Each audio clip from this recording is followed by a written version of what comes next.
आणि बीडच्या संदर्भामध्ये काय माहिती आहे तिथला जो रस्ता ते परभणीमध्ये जे काही घडलं, खरं म्हणजे एक तर संविधानाच्या संदर्भात माथेफिरू व्यक्तींनी जी काही त्या ठिकाणी कारवाई केली त्याचा तर निषेधच केला पाहिजे. मात्र एक गोष्ट निश्चित आहे की तो व्यक्ती माथेफिरू आहे, एक प्रकारे ज्याला आपण ज्याच्यावर मनोरुग्ण म्हणतो अशा प्रकारचा मनोरुग्ण आहे आणि त्याला लगेच अटक झाली. अटक झाल्यानंतर इतक्या मोठ्या प्रमाणात हिंसा होणं हे काही योग्य नाही आहे.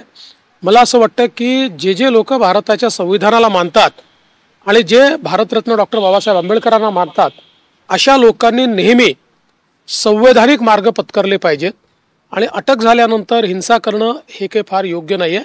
तथापि आता तिथे शांतता आहे आणि भविष्यातही शांतता राहावी असा आमचा प्रयत्न आहे. महाराष्ट्राचे गृहमंत्री तुम्हीच असणार.